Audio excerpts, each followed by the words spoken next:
the programme. For our next story, we move back over to South Asia. And after the latest round of negotiations between Pakistan and Afghanistan fell apart in the final stages of talks in Istanbul, sources have revealed to NewsX World inside details of the talks brokered by Qatar and Turkey.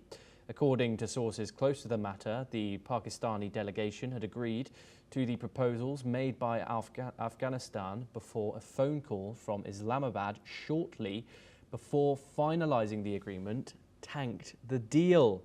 Now, the details of the talks included agreements on usage of territory to launch attacks, where Pakistan had sought a formalisation of Afghanistan's commitment to not let anyone use its territory to attack Pakistani soil.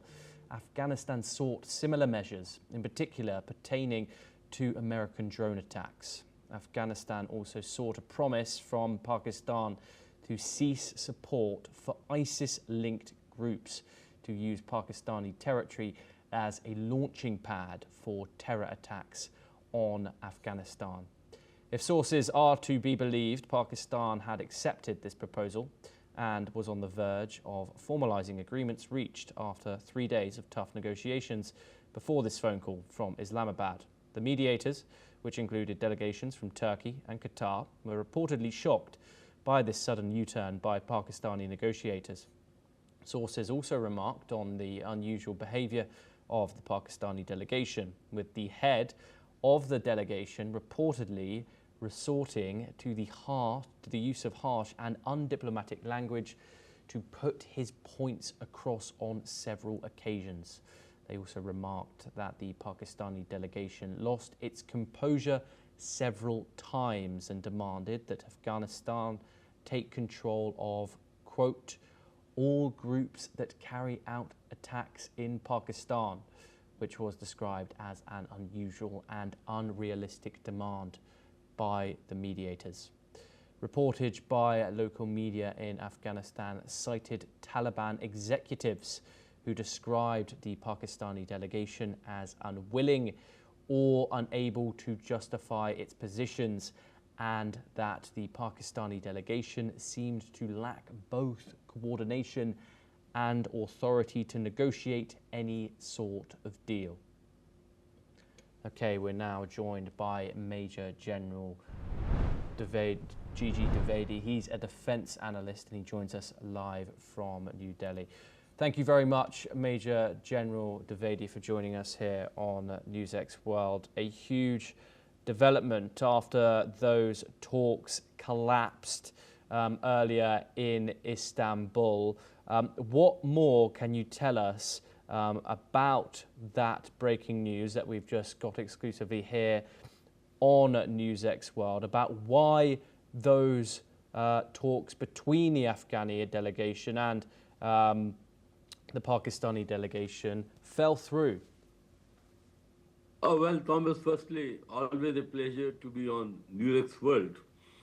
Now, coming to the talks between Afghanistan and Pakistan at Turkey, Istanbul, well, it was, I think, quite expected that these talks will not actually fructify into any concrete agreement for simple reasons.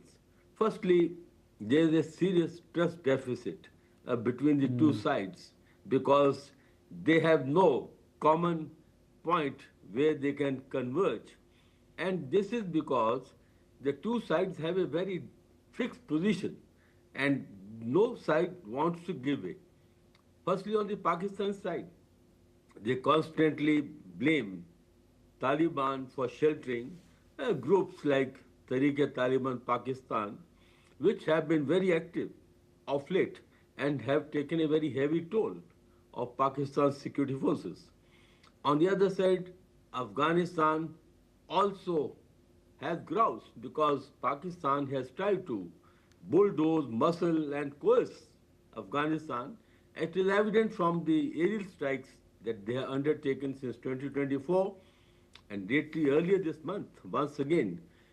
And the second very important issue is that Taliban do not accept the Durand Line, and there's a lot of, uh, I would say, commonality of Pashtuns on both sides. So the point I'm trying to make is that there is just no meeting ground between the two sides.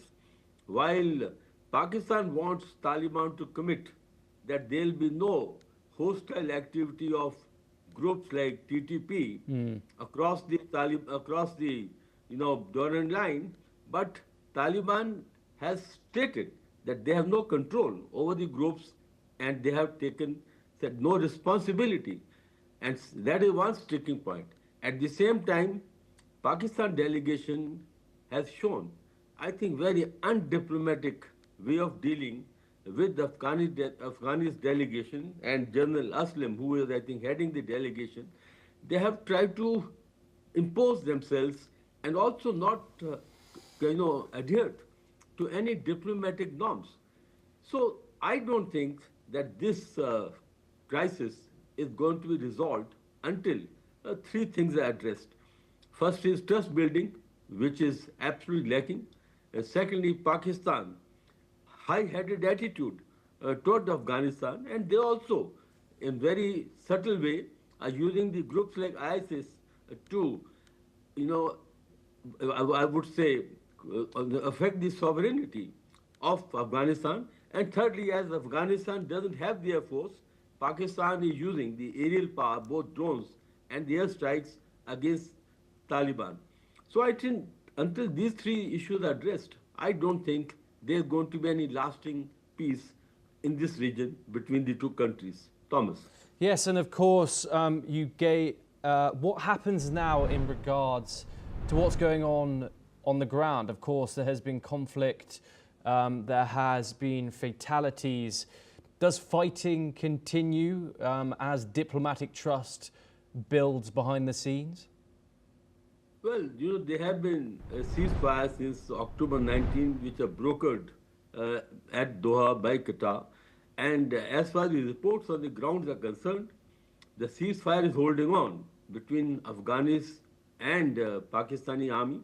But there have been some skirmishes between the Tehrik-e-Taliban Pakistan and the Pakistan army, and some casualties have been caused.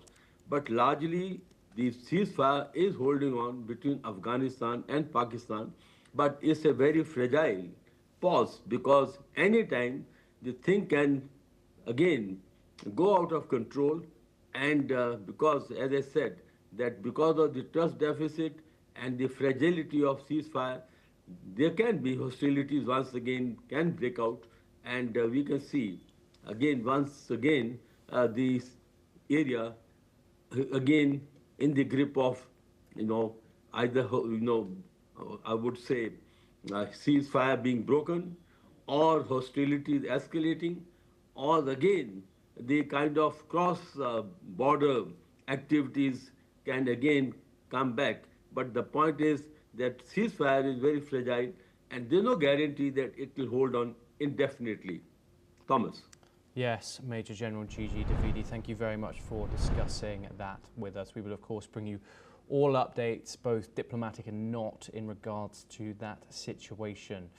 We, however, move on once again. The cyclonic storm Montha forming over the Bay of Bengal is intensifying as it approaches the eastern coast of India, prompting the Indian states of Andhra Pradesh, Odisha and Tamil Nadu to issue high alert warnings. India's National Disaster Relief Authority has moved more than 50,000 people to relief camps as evacuations began on Monday this week.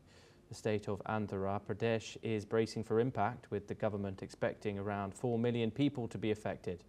Cyclone Montha is expected to cross the Andhra Pradesh coast between Manchili, Pantnam and Kingala Pantnam around Kakinada in the next few hours. And as the cyclonic system approaches the coast, it is expected to intensify, bringing winds of 90 to 100 kilometers per hour, gusting up to 110 kilometers an hour.